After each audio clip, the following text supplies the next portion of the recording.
The sky didn't look like the sky anymore. Not because of pollution or some weather disaster. No, that would have been too easy. It was their ships, thousands of them, hanging in the atmosphere like dark gods watching a world they were about to claim. They didn't announce themselves, didn't send diplomats or messages. They just came and started taking. The first wave hit New York, Tokyo, Rio, and Nairobi all at once. 1 minute you were scrolling your feed, the next, the air lit up with screams and fire. Their pods dropped like comets, smashing into the ground, and from each one crawled out death in armor. Biomechanical freaks, part machine, part nightmare, efficient, brutal, cold. They didn't wipe us out. They harvested us. And we begged. Oh, we begged, broadcasted every language across every channel. We surrender, please stop. But nothing came. No reply, no mercy, and no help. No allies came. Turns out all those stories about interstellar unity, alien civilizations banding together in peace? Bullshit. The moment Earth lit up like a bonfire, the galaxy looked away. Maybe they were afraid. Maybe they thought we weren't worth saving. Either way, the message was clear. We were on our own. By day 5, governments started falling apart. The UN crumbled. The United States turned on itself. China went dark. Russia just vanished. Some said their leaders sold them out for survival. Others said they never had a plan to begin with. It didn't matter anymore. People scattered. Everyone became prey. The weak preyed. The strong died trying to act tough. And then there were the others, the ones who didn't flinch. I met them after crawling out from the wreck of a subway tunnel in what used to be Philadelphia. I was running low on supplies, low on hope. That's when I met Riker. At first I thought he was just another scavenger. Big guy, bald head, thick scars across his face like he used his cheek to block bullets. He had a makeshift rifle built from alien parts, and a smile that never reached his eyes. He stared me down, then said, "You either know how to shoot, or you're about to learn real fast." I didn't argue. I just followed. Riker took me to an old storage facility turned war bunker. Inside were the last people I ever expected to see alive. Mercs, deserters, ex-cons, lunatics, and former soldiers with kill counts higher than their IQs. They weren't organized. Hell, they barely got along. But they had one thing in common. They refused to die easy. They called themselves the Black Flame. And from what I could see, it fit. These people had burned in war, and what came out of the fire wasn't human anymore. Not in the way normal folks think. These were survivors of 1,000 battles, humanity's leftovers, the broken, the vengeful, the ones who learned that peace was just the pause between wars. They didn't want justice. They didn't want peace treaties. They wanted payback. There was a woman, Antonova, former Spec Ops, Russian or something like it. She wore alien armor she peeled off a dead commander, said it still bled when she cut into it. One guy, Malik, claimed he killed a dropship pilot with nothing but a broken pipe and a grudge. No one argued with him. Riker handed me a plasma-bolted shotgun and looked me dead in the eyes. "You here to survive or to make 'em bleed?" I hesitated. I wasn't a fighter. Before all this, I was just a mechanic. I fixed things. Didn't even own a weapon until 2 weeks ago. But when I thought about the burning cities, my little brother taken in the harvest, and my mother crushed under rubble from their landing, I clenched my fists and said, "I'm here to make them regret coming." That's when I became one of them. Not a hero, not a soldier, just a man with nothing left but rage and a weapon in his hands. The governments fell. The weak ran. The galaxy turned its back. But we turned toward the fire. We weren't humanity's last hope. We were the last mistake those aliens would ever make. We didn't waste time mourning the past. There was no room for it. You either adapted or you got left behind. Dead or worse. The ones who made it this far weren't thinking about what they'd lost. They were thinking about what they could still destroy. That was the new world's currency: violence, vengeance, and a sheer, unrelenting will to stay standing. The Black Flame wasn't a militia. It was a pack of wolves dressed like humans. We didn't salute. We didn't raise flags or sing anthems. We just moved, silent, angry, ready. Riker taught me more in 2 days than my whole life ever had. How to spot a scout drone before it spotted you. How to wire alien tech into old Earth rifles. How to hold your breath just long enough so you don't get tagged by the trackers that sense carbon dioxide. He never yelled, never praised, just watched me like I was either going to die or turn into something useful. I learned. Fast. The first raid we did was a resource run. One of the smaller pods had crashed into the ruins of a shopping mall. Most of the scavengers stayed away. Too risky. We didn't. Riker said there were power cells in there, and the aliens didn't guard crashed tech like they used to. They'd gotten cocky. Bad move. There were 6 of us. Riker led. Antonova had our rear. Malik was strapped with makeshift explosives and a grin that never left. I was told to follow, shoot if told, and don't ask questions. The mall was a carcass: twisted steel, broken glass, melted ceiling tiles. The smell of rot and something worse, something mechanical and fungal at the same time, hung thick in the air. We moved through what used to be a food court, stepping over skeletons still strapped into scorched chairs. I don't know why I looked. Maybe I was still hoping to feel something. But I didn't. Not anymore. We found the pod half embedded in the foundation, still warm, still glowing. Riker motioned to the others, and they spread out like shadows. I was about to ask how long we had before a response team came, then I saw it. A harvest drone. Big, bulky, ugly, shaped like a beetle, armored like a tank. It wasn't moving, not at first. Then its eyes, glowing blue slits, flickered to life. I froze. Riker didn't. 3 shots rang out. Not from one weapon, but from 3 different directions. The drone twitched, spun, then exploded into pieces, blue fluid spraying like a geyser. Malik laughed. Boom, bitch. Antonova kicked a limb aside like it was trash and grabbed the core out of its chest cavity. Still warm. We're good. That was the first time I saw it in action. Coordination without words. These people didn't need speeches. They didn't need ranks. They operated like predators, precise, deadly, unforgiving, and for the first time since the invasion, I felt something close to purpose. We got back to the bunker just before sunset. The sky looked sick, permanently stained with the soot of burned cities and alien fuel. I sat down, breathing heavy, checking the gashes in my gloves. That's when Riker tossed something at me. I caught it on reflex. An alien knife. Curved. Black metal, still pulsing like it was alive. You earned it, he said simply. I didn't know what to say. Just nodded. That night we sat around a fire fueled by broken furniture and melted circuit boards. Malik passed around a flask of something strong and awful.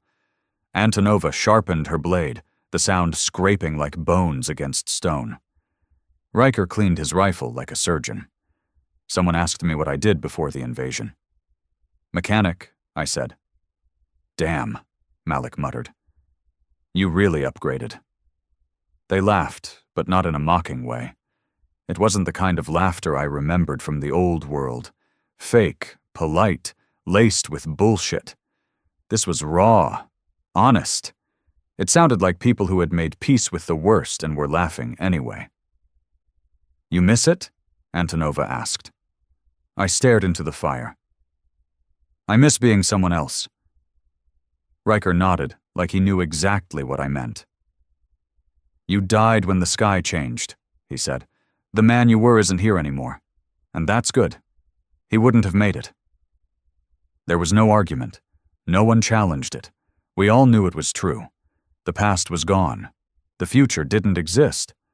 Only the now mattered. 2 days later, we launched our first real strike. Not scavenging, not hiding, not surviving. We attacked. There was a relay tower near the outskirts of what used to be Baltimore. Alien built, humming with the kind of energy that could fry an elephant from 20 meters. It was part of their surveillance grid, a massive system they used to map out resistance movements, track heat signatures, intercept comms. Every cell had dreamed of destroying one. We were going to do it. The plan was suicide. Get close enough to plant a kinetic disruptor at the base, hold off the guards, and then get out before the thing vaporized everything within a mile. Malik volunteered to plant the charge. Hell, if I die, at least I'll die pissing them off. We moved at dusk, under the cover of acid rain and electrical storms. They didn't like storms, interfered with their sensors. We got to the tower's perimeter without being spotted. The thing was huge. Black, covered in spikes and pulsing nodes. It looked alive. Hated just being near it. There were 4 guards, not drones, actual warriors, 10 feet tall, thick armor, glowing weapons, and eyes like headlights. Riker pointed. Antonova nodded. Then hell broke loose. The plan wasn't stealth. It was carnage. We ambushed them from all sides, fire raining down like judgment. The noise was deafening. Gunfire, screeches, explosions. One of them got Malik with a shoulder blast, sent him flying into a wall. He got back up, laughing, blood pouring from his mouth. He crawled to the base, dragged the disruptor out of his pack, and armed it with trembling fingers. "Go," he shouted. "Tell them Earth says hi." We ran. The explosion lit up the night sky like a second sun. The blast wave threw me into a ditch, ears ringing, ribs cracked. I could barely breathe. Smoke and fire everywhere, alien tech sparking, twitching, dying. The tower was gone. Malik was gone too. I stared up at the sky, and for the first time since this all began, I smiled. Because now, they knew. We weren't just hiding anymore. We were fighting back. The next morning, the tower's ruins were still smoking. Malik's sacrifice had done more than just destroy a piece of alien tech. It sent a message, loud and clear. We weren't prey anymore. We were fire. Chaos, the kind of threat that couldn't be cataloged or predicted, and the bastards in the sky had noticed. Our hideout got hit 3 hours later. They didn't wait. No scouts, no probes, just a straight-up orbital strike. One moment, I was checking the perimeter sensors, and the next, the ground shook like a meteor had punched it in the face. The parking garage where we'd made our home. Gone. Just like that. A hole in the earth where the last semblance of sanctuary used to be. We were lucky. If Reed hadn't called for the supply run early, we'd have all been buried. But lucky was a word that didn't mean much anymore. I stood at the ridge, watching the smoke rise where the bunker had been, the taste of ash thick in my throat. Riker didn't say anything. None of us did. We'd lost half our gear, half our weapons, and all our comms. We were cut off, stripped down to basics, and we were still alive. We moved, south, through ruined towns and shattered highways. Every so often we saw flashes in the sky, burning ships, silent fights in orbit. We didn't know who they were anymore. Ours, theirs, someone else's. Didn't matter. Space was bleeding, and the world had cracked open underneath it. Riker led the way, eyes always scanning. Antonova followed, never more than a few feet from him. I stayed behind them, my shotgun clutched like a lifeline. We were down to a group of 8 now. The rest, scattered, missing, or buried. We found shelter in the husk of a steel mill near Richmond. Iron beams twisted like fingers clawing at the sky, soot coating every inch of floor, and the air smelled like metal and blood. Riker paced, muttering under his breath. Something was off. "They're adapting faster than before," he finally said. "This isn't random retaliation. They're trying to stamp us out before we organize." "Too late," Antonova said, setting down a makeshift grenade. "We already are." But I saw it in Riker's face. He wasn't worried about the aliens adapting. He was worried that we weren't adapting fast enough. That night, Reed returned. She wasn't dead. She wasn't fine either. She stumbled into the mill with a limp and a cracked visor, armor melted on one side, and blood soaked into her sleeve. "They're using psychic recon now," she said through clenched teeth. "One of the squads. They got ambushed before they even moved." "Psychic?" I asked, stunned. "Yeah," she snapped. "Not magic. Just biology we can't compete with. They read intent, predict movement. It's how they tracked the last base. It wasn't the tech, it was us." Everyone went quiet. Then Antonova asked the question we were all thinking. "So how do we fight something that knows what we're going to do?" Riker didn't hesitate. "We stop thinking like humans." The next few days were training. Not the kind you do in boot camps. This was raw, brutal, almost animalistic. We practiced random movement, unpredictable behavior, made decisions by coin toss or dice rolls, anything to throw off predictive algorithms or psychic senses. I learned to move without thinking, to act without planning. Riker called it chaotic warfare. "Humans were never the smartest species," he said one night as we sat around a small flame hidden under heat-reflective sheets. "But we were always the most unpredictable. That's our edge. They think in patterns. We break them." The plan that formed next was insane. So insane that maybe it had a chance. We were going to hit one of their breeding centers. The aliens didn't reproduce the way we do. Their infantry wasn't born. It was grown. Grown in massive, webbed chambers filled with bioliquid and electrical pulses. We called them cradles. They were rare, heavily protected, and the backbone of their occupation force. If we hit one, hard and fast, and destroyed the larvae inside, it wouldn't just be a symbolic strike. It would cripple a whole region of their army. We prepped in silence.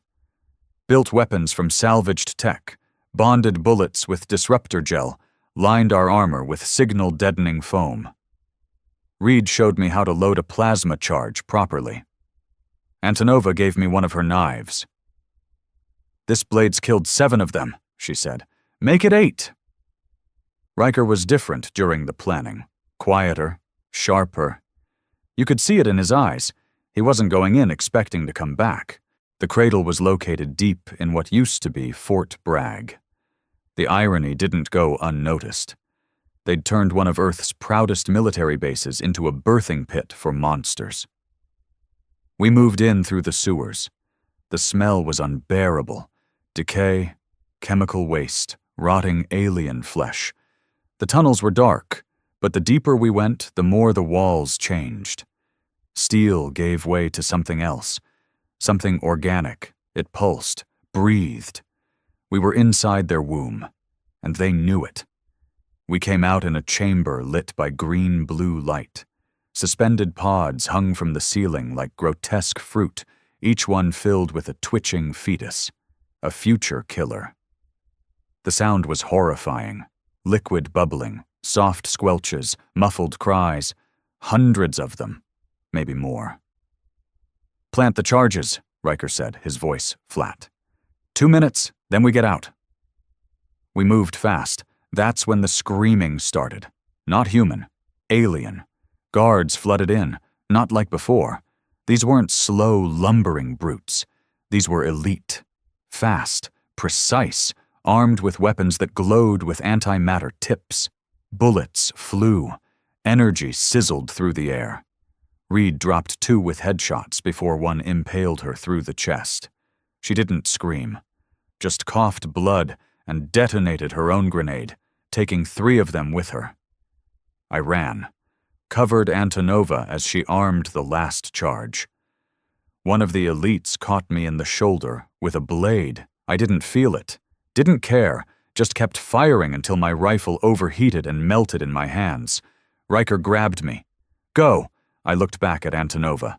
She smiled, just once, then pressed the trigger. The explosion swallowed everything. I woke up in the woods. My shoulder was torn open, my ears ringing, and my leg broken. But I was alive. Riker wasn't. Antonova wasn't. Reed wasn't. The cradle? Gone. Vaporized. I limped for miles, half-conscious, until I found a resistance outpost in a burned-out train station. They took me in, patched me up, said word was spreading about the cradle, about the black flame, about humans who didn't wait to be saved. They looked at me like I was a hero. I wasn't. I was just angry. And I wasn't done yet. I wasn't a soldier, not really.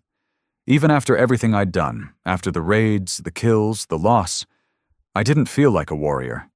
I felt like a man who'd been backed into a corner too many times and learned to bite harder than anyone expected. But the people at the outpost? They didn't see me as broken. They saw me as proof. Proof that the aliens bled. Proof that their strongest could be killed. Proof that we didn't have to wait for help from the stars, because help was never coming. We were the help. Word of the cradle's destruction spread like wildfire. There weren't many victories to celebrate anymore, so people clung to this one like it was sacred. Recruits poured in, young, angry, hungry for revenge. Survivors from other pockets of resistance started making their way toward us. Some brought gear, others brought stories. One of them, a former diplomat named Kessler, told me something over a rusted-out table and a lukewarm can of beans. "They're scared of us now," he said, eyes flickering with something close to awe. "I've seen it. They're pulling their harvest lines back, replacing soldiers with automated drones. They don't want to risk more losses." I nodded slowly. "Good. Let them fear us." But I knew better. The aliens weren't afraid. They were calculating. And that meant they were preparing for something worse. We didn't wait to find out what. The outpost, nicknamed the Spine, because it was built into the skeleton of an old train yard, became our base of operations. Engineers cobbled together defenses. Runners scouted alien patrol routes. Technicians modified stolen gear into weapons that shouldn't have worked, but did. I trained the new ones. Kids, mostly. Some younger than I'd been when the invasion started. Wide-eyed, shaky hands, but willing. Desperate. I showed them how to hold a rifle, how to rig traps, how to disappear into the smoke when the fighting started. I told them stories about Riker, Reed, Antonova, not as legends, but as people. "We fight for the dead," I told them, "but we kill for the living." We called ourselves the Flame now. The black flame was gone. What remained had spread, multiplied, become something bigger. A symbol, a movement, not organized, but alive. One day I woke to the sound of static, not just the usual background noise, but a pulse, a coded pattern. "Signal?" I asked the comtech. "Could be," he said, frowning. "Not ours, not alien either." I leaned in, listening closer. It wasn't in any language I knew, but it was human, rhythmic, intentional, like Morse code, only faster. We boosted it, cleaned it, ran it through every filter we had, and then we heard it. 3 words repeated over and over. "Help is coming." No one spoke for a while, then someone laughed. "Great. A little late, aren't they?" But the signal kept repeating, and eventually we traced it. Not to orbit, not to another planet, to Earth. It was coming from deep underground, somewhere in the Colorado wastes. That changed everything. For weeks we'd thought we were all that was left. But this meant someone else had survived. Someone with technical skills, maybe more, maybe a command center, maybe a weapon, maybe hope. I didn't trust it, but I had to see it. So I formed a team. 5 of us, myself, Kessler, the diplomat with a knack for encryption. V, a sniper who used to run with a biker gang before the invasion and didn't trust anyone with clean boots. Dane, an ex-cop with a bad temper and a worse limp. And Hannah, a medic who'd patched up more people than she could count and carried a sawed-off shotgun like it was a scalpel. We moved at night, crossed burned-out highways, ghost towns, and fields filled with alien husks, places where battles had been fought and lost. We avoided their drones, mapped their movements, took out scouts when we had to. 3 days in, we lost Dane. An aerial scanner picked up his heat signature while he was relieving himself behind a collapsed billboard. It was over in seconds. A bolt of blue energy from the sky turned him into ash. No sound. No chance. We didn't stop. By the time we reached the coordinates, we were half-starved, bleeding and exhausted. And then we saw it. An old NORAD bunker, hidden beneath a mountain, still intact. We approached cautiously. Kessler used an old access panel to plug in a bypass cable. It took minutes. Then the doors hissed open. And for the first time in years, I saw light that wasn't from fire or plasma. Inside were people. Dozens, maybe more, wearing clean clothes, eating hot food, armed with weapons we hadn't seen in years, pulse rifles, railguns, even prototype tech that hadn't hit mass production before the invasion. They looked shocked to see us. And then they let us in. The facility wasn't just a bunker. It was a think tank, a holdout of military scientists, engineers, and black ops personnel. They'd been here since day one, surviving underground, developing countermeasures, intercepting alien transmissions. They called themselves the Spine Division. And they weren't hiding anymore. They were planning a strike, a big one. They'd developed something they claimed could turn the tide.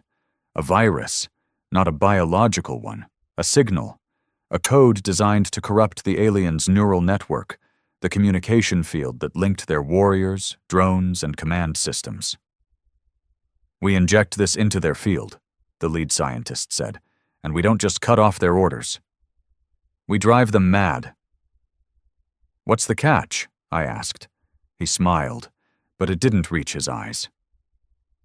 We need to upload it manually, at the source. And the source? Their orbital command ship. The room went silent. Getting to space was suicide. Boarding their ship, a death wish. But I didn't flinch, because I remembered Malik's smile, Reed's grit, Antonova's sacrifice, Riker's last words. We were never meant to survive. We were meant to make them regret coming. I looked at the scientist. You get us up there, I said. We'll handle the rest. The hangar of the NORAD facility didn't look like anything I remembered from the old military bases. It looked wrong, twisted. Half of it was Earth-made, lined with concrete and old steel beams. The other half, alien tech. Black, breathing, humming softly like it was alive.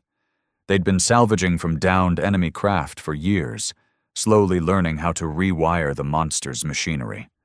Now, they were planning to use it against them. The ship's called Virexa, the head engineer said, pointing to a floating schematic displayed on a cracked holoscreen. It's their flagship in orbit, part command center, part neural hub. Everything they do down here is coordinated through that thing. And you want us to break into it?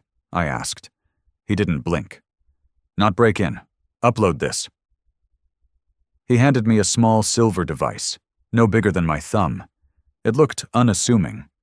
But it held a virus, code specifically engineered to corrupt the alien hive mind. Not just disable it, but unravel it. Disrupt the very thing that made them coordinated, intelligent, and efficient. Turn them into what we used to be, disorganized animals in the chaos of war. You put this into their neural core, and their entire communications web collapses. Ships go dark. Squads lose purpose. Drones wander without orders. We level the playing field. I stared at the device.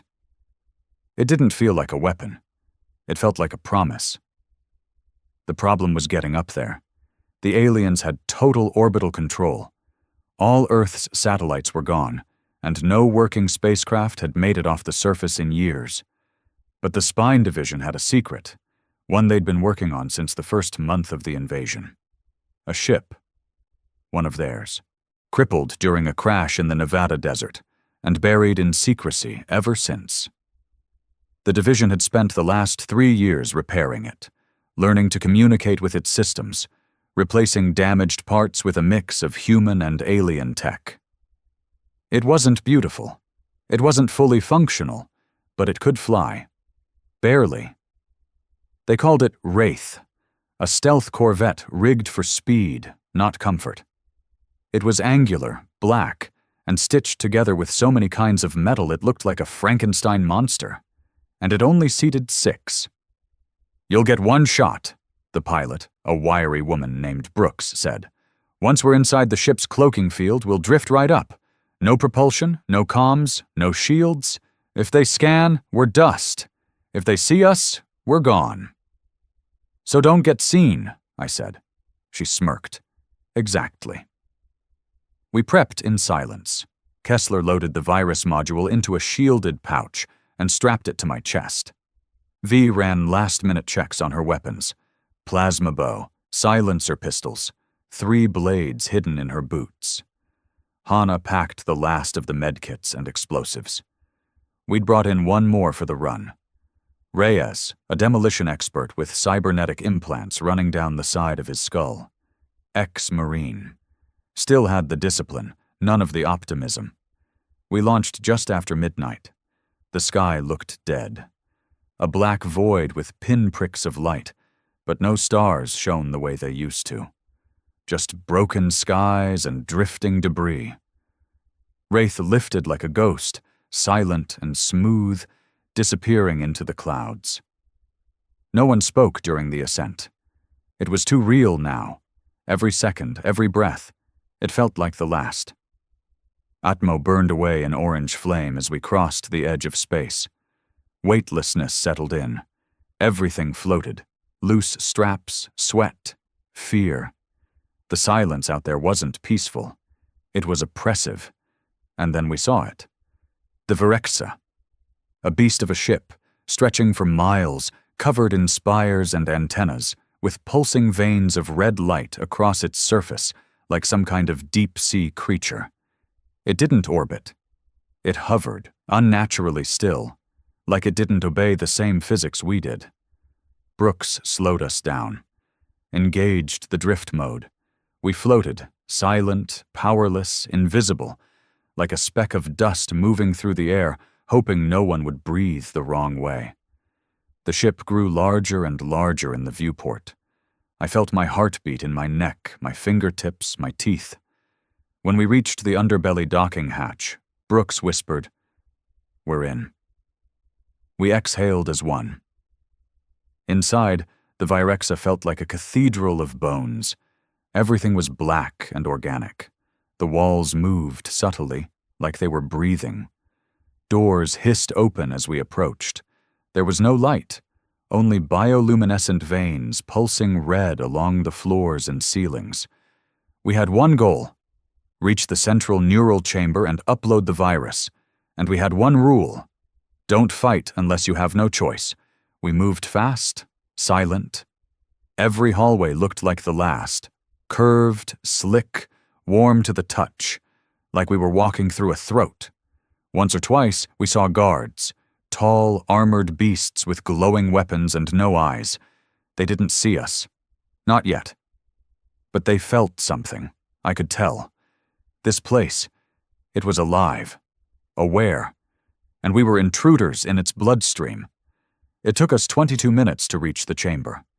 Kessler stayed behind to patch into the comms relay, jamming local signals. Brooks secured the ship. Hannah and Reyes held the access corridor. V and I entered the core. It was enormous, like the heart of a planet. Dozens of tall pillars, each one covered in twitching cables and fluid-filled sacs. In the center was a glowing sphere, floating, spinning, humming with power. That was the neural core, I pulled the virus, walked toward it, then everything went wrong. The room screamed. That's the only word I can use. A sound like tearing metal and thunder crashing all at once. Lights flared, walls pulsed, V spun, weapons raised, guards poured in, from the ceiling, from the walls, from the pillars themselves. They didn't hesitate. V went down firing, blades flying, energy bolts searing through flesh. She took 5 of them before one drove a spear through her stomach.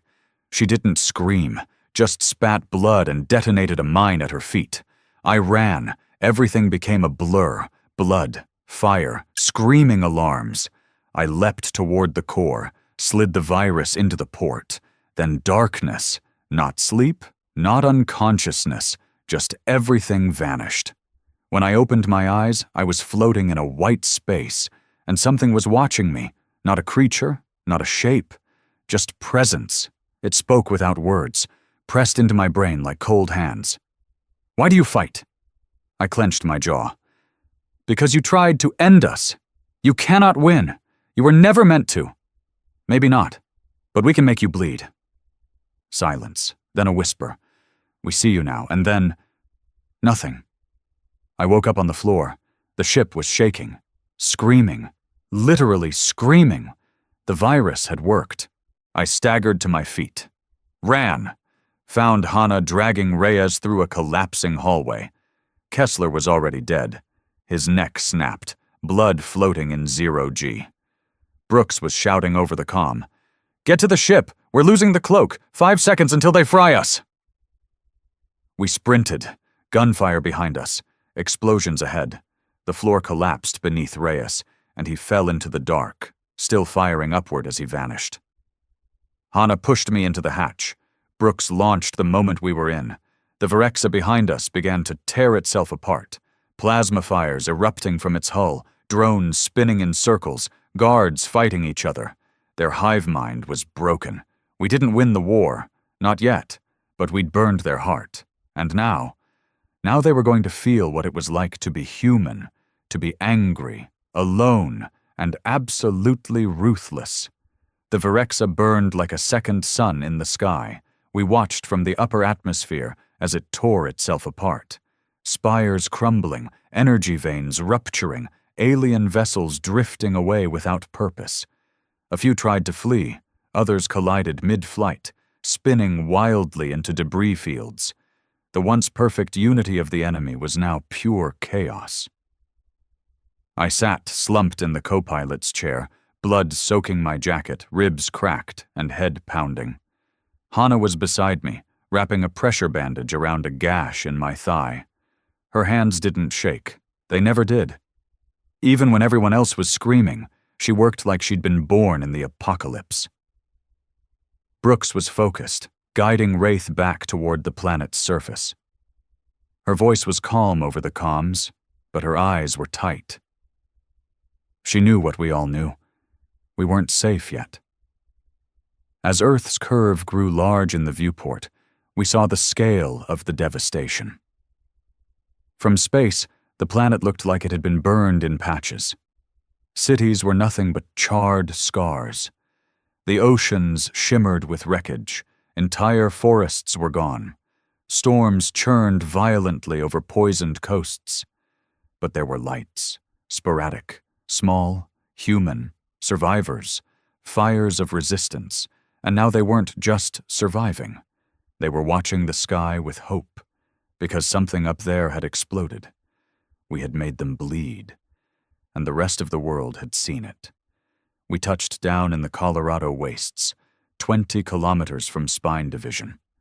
The Wraith's hull was cracked, her systems fried from the electromagnetic backlash of the virus's detonation. She wasn't going to fly again. We buried Reyes under the open sky, marked his grave with a piece of Virexa plating. V and Kessler had no bodies to recover, but we left stones for them too. No speeches, no tears, just names, etched into the steel. A promise that they'd be remembered even if the stars turned cold.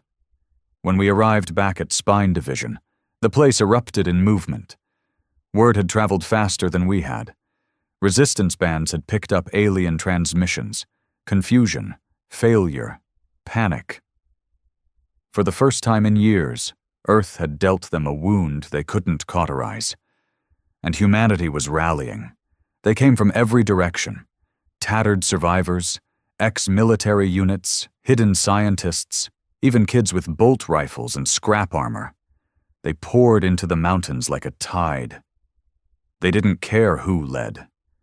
They only wanted one thing: a chance to strike. I stood before them that night, still broken, barely able to breathe without pain. They asked for a speech. I didn't give them one. I gave them the truth. We're not special. We weren't chosen. No gods came to help us. The stars didn't send reinforcements. We were meant to die quietly, like the other planets did before us. But we didn't. I looked at their faces, tired, scarred, angry, ready. We bled. We lost, and we adapted. We became ruthless, clever, merciless. We learned what the enemy fears. A pause. They don't fear strength. They don't fear weapons. They fear us, humans. I lifted my shotgun. Because we don't stop. The sound that erupted was unlike anything I'd heard before. A roar made of fury and pride, desperation and vengeance. It echoed off the mountains like thunder. War drums made from bones and broken helmets. We were done hiding. The alien response wasn't immediate. They didn't have the coordination anymore. Their units were scattered, disconnected, malfunctioning. Some just shut down. Others turned on each other. But they weren't finished. Not yet. Their fleets still hovered. Their ground troops still stalked ruins. But now they weren't facing a few scattered cells. They were facing us all. What followed was a different kind of war. We called it the Ash Months, a span of chaos where the entire planet became a battlefield. Guerrilla strikes erupted in every region. Rogue human bands struck convoys with explosives strapped to motorcycles. Underground tech labs turned air conditioners into signal disruptors. Entire cities rigged their ruins with traps. The flame had spread. I moved between zones, sometimes with Hana, sometimes alone, training new groups, delivering supplies, helping them hit harder, think smarter. We weren't fighting to win anymore. We were fighting to make them suffer. They adapted, of course, tried to reorganize, introduced new species, creatures built more like humans, capable of limited autonomy. They still failed. Why? Because we were mad now. Mad in a way they couldn't process. We didn't value life the same way they did. We didn't protect cities. We booby-trapped them. We didn't retreat. We collapsed buildings on ourselves to take them with us. We didn't fight fair. We fought like ghosts, demons, a species that had already lost everything and so had nothing left to fear. There was one moment that stayed with me. A refugee boy, 12 maybe, came up to me outside what used to be a church in Mississippi. He wore a helmet too big for his head and carried a rifle he could barely lift. His face was sunburnt, and his shoes didn't match. "You really broke their skyship?" he asked. I nodded. He looked up at the clouds. "My dad said humans were weak," he whispered, "that we'd lose, that we should give up." I crouched beside him. "What do you think?" He smiled, shy but fierce. "I think they made a mistake coming here." I gave him a piece of scrap metal from the Wraith. Told him to carry it always. He did.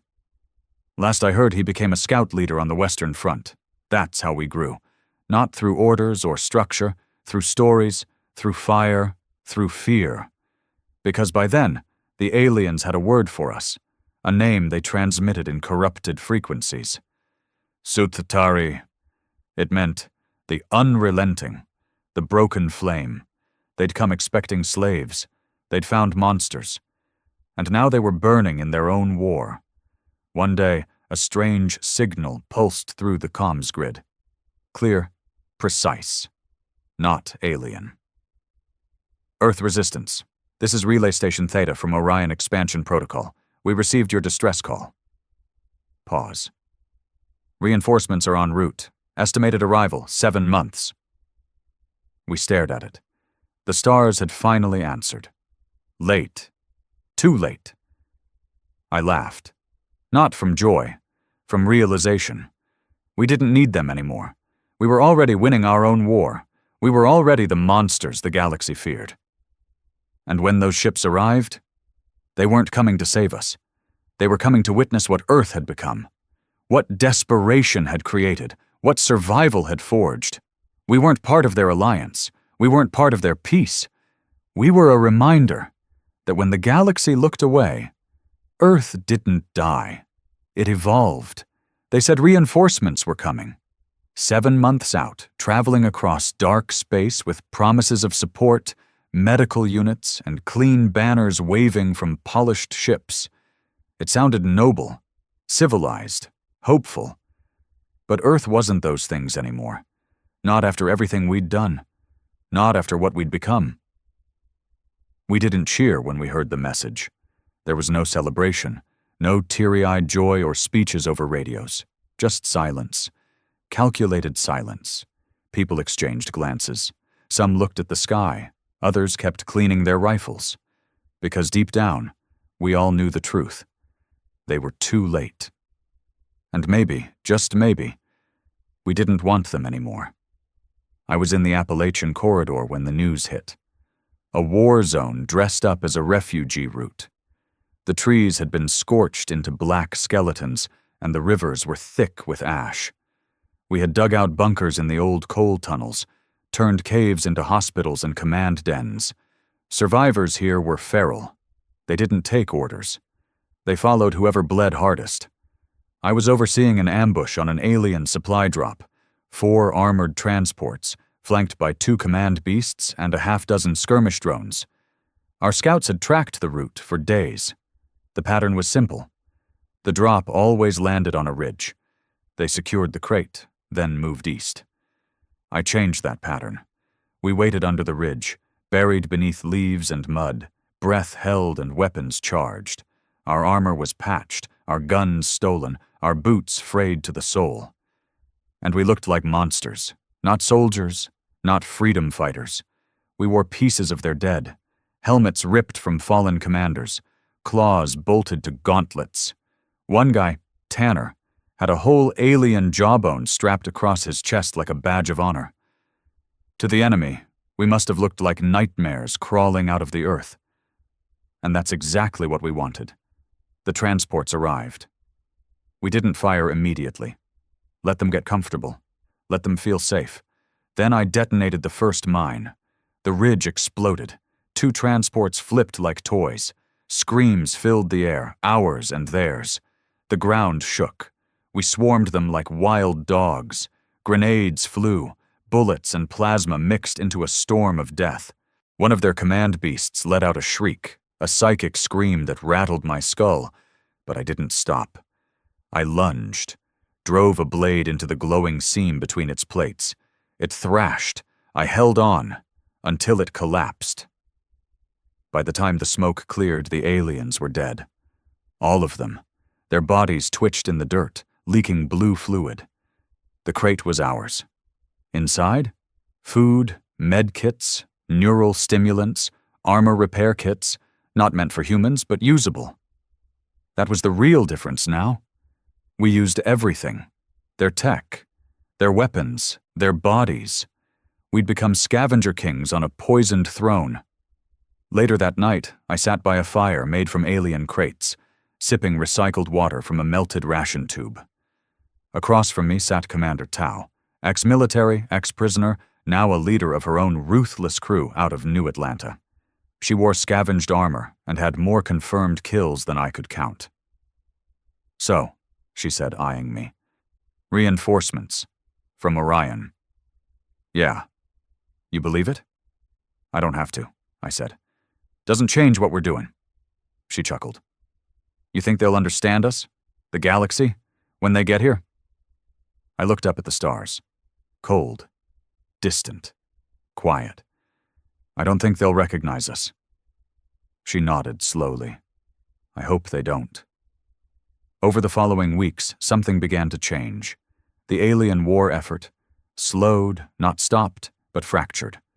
Some of their units had started retreating, not regrouping, retreating, fleeing regions they'd once held for years, leaving behind broken tech, half-guarded outposts, and empty hives. Some even self-destructed rather than be captured. Their confidence was gone. Not because they were losing, because they didn't understand us. I watched one surrender once. An elite, cornered, wounded, dropped his weapon, held up those long, blade-like hands in a universal gesture of submission. We didn't even hesitate. We shot it. Not out of cruelty, out of necessity. We couldn't afford mercy. Not anymore. We didn't take prisoners. We took messages, and left them behind in the form of burnt-out ships, butchered patrols, and trails of broken limbs. They learned the hard way. Earth was no longer a battlefield. It was a culling ground. Then came the envoy. 5 months after the broadcast, a shuttle appeared in orbit. Not alien. Human. Clean lines, silver plating, solar wings stretched out like banners. It hovered in low orbit for hours, then descended. Slow, deliberate, broadcasting a signal on all open channels. Peace envoy of the Galactic Accord. We come to parley with Earth's surviving factions. Please respond.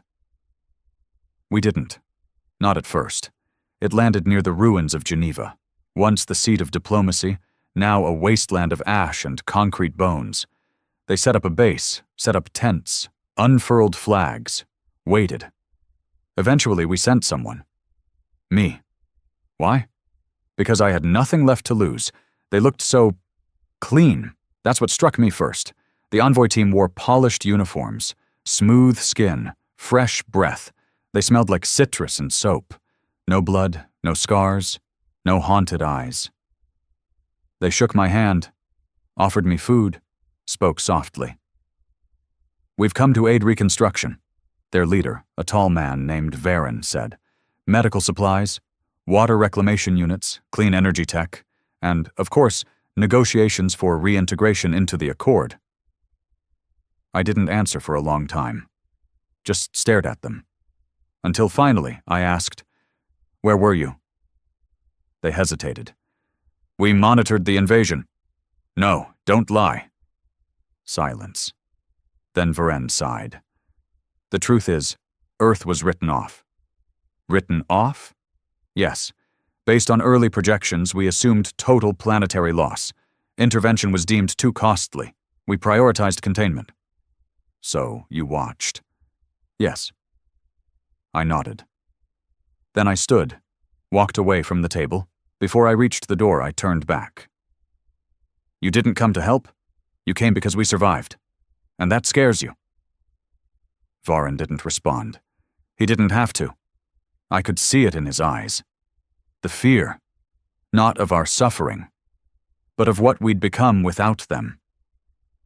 The Galactic Accord opened official talks. They sent diplomats, engineers, aid workers. They tried to teach us peace again, tried to clean the blood off our hands, tried to make us grateful. But we weren't. We listened. We accepted their tech.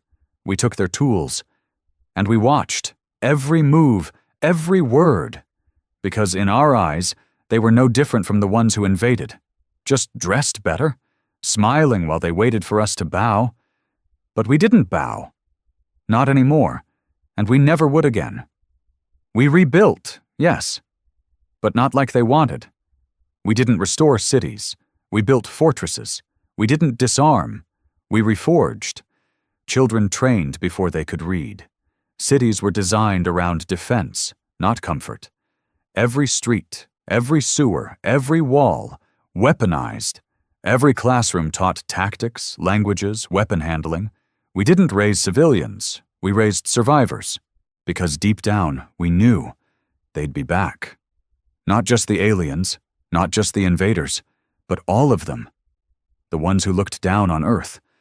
The ones who watched us burn and called it a loss on a spreadsheet. They were afraid of us now. Because we weren't victims anymore. We were unforgiving. And when the stars turned their eyes back to Earth, they didn't see a ruined world waiting to be saved. They saw a scarred monster, grinning. Years passed, the smoke cleared from the skies, but the ashes remained. Embedded in the soil, fused into concrete, powdered into the lungs of every survivor. No matter how much the Accord scrubbed and sanitized, Earth never went back to blue. And we didn't go back to being human, not in the way the galaxy remembered us. We had changed. Irrevocably. The war never truly ended, not in the minds of the people who survived it. The aliens, the invaders, were gone. What was left of them retreated to the stars, fractured and leaderless, a scattered swarm without a queen. The neural collapse we'd inflicted had shattered more than their military coordination. It had shattered their belief in dominance. The creatures that once harvested our cities now feared the dark, feared static on their radios, feared the sound of boots crunching bone and soil. But in peace, another war began, one of ideology. The Accord tried. To their credit, they tried harder than I thought they would. They sent engineers to help us purify water, terraform the scarred landscapes, and rebuild infrastructure. They offered medicine, education, diplomatic relations. They brought stories from the galaxy, tales of flourishing planets, united species, harmony. And we listened, but not out of gratitude, out of caution. Because every offer, every handshake, every carefully worded treaty came with a subtext.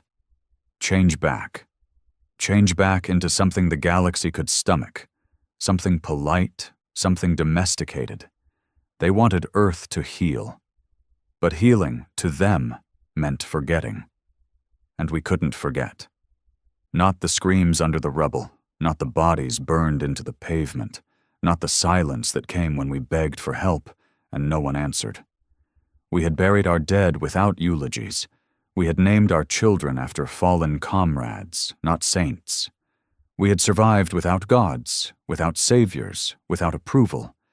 And now that the stars had returned, we looked up with eyes that no longer sought acceptance, only respect.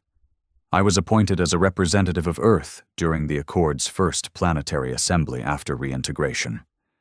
I refused the title of ambassador. I wasn't there to make friends. I was there to remind them. The assembly took place on Lyra 7, a crystalline planet with floating cities and towers of light. Their politicians wore robes that shimmered like rain. They spoke with perfect posture and smiles made for diplomacy. I arrived in my patchwork armor, still scarred, still limping, still wearing a knife made from the bone of a dead invader.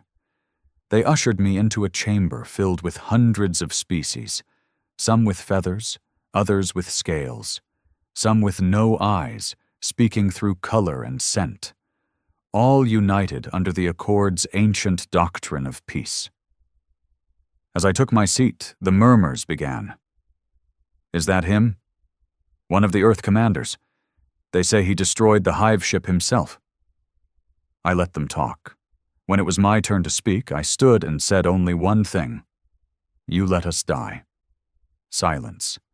Not a single delegate responded. Because they knew. I scanned the room and continued. Your treaties mean nothing. Your apologies mean even less. We're not here because of your kindness. We're here in spite of it. An alien with silver fins and 1,000 blinking eyes raised its tendrils. And what is it that Earth seeks, if not redemption? I smiled. A slow, humorless thing. Earth doesn't seek redemption. We are the consequence. I left the chamber before they could respond. I wasn't there to negotiate. I was there to warn them. The resistance never disbanded. It became our government. Not in structure, but in mindset. The people who had fought and bled for scraps of freedom became our builders, our leaders, our teachers. Their memories shaped the next generation. Children grew up learning survival before arithmetic, strategy before poetry. They were taught how to kill before they were taught how to kiss. It horrified the Accord. They called us a warlike civilization with destructive social values. They held debates about isolating Earth again, but they were too afraid to follow through, because the last time they turned their backs on us, we rewrote the rules, and they knew we could do it again. They sent sociologists, therapists, mediation specialists. They wanted to understand our trauma. But trauma was too small a word for what we carried.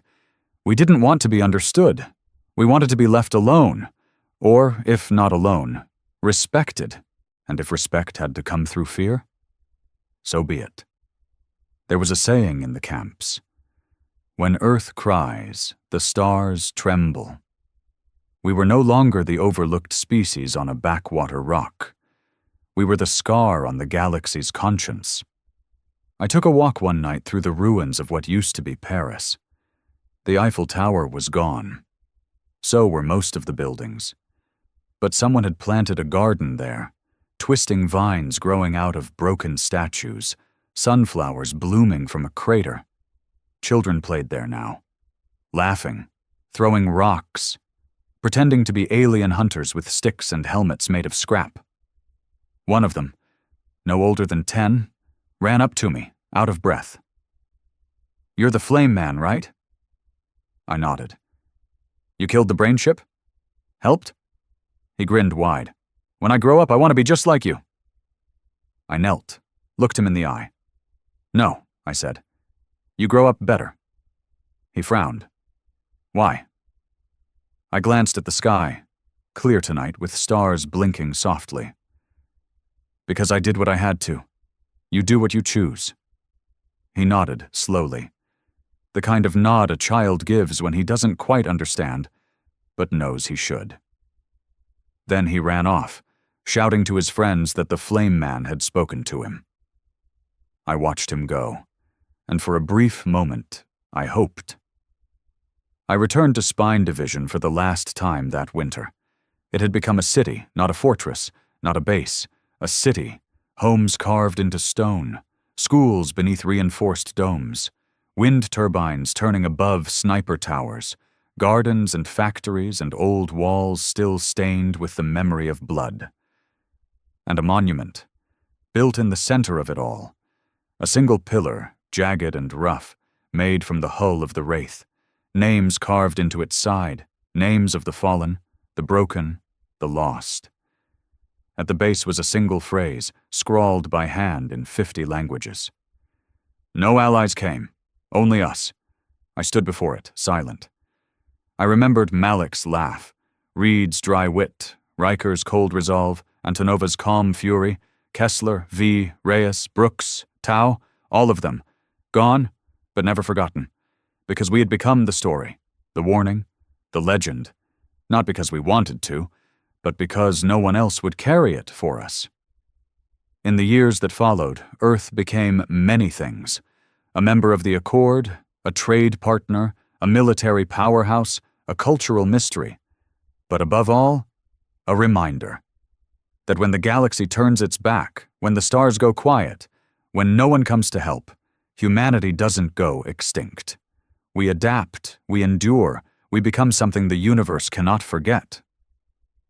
Because buried under every city, every flag, every piece of alien tech we repurposed, one truth remained. No one saved Earth. We saved ourselves.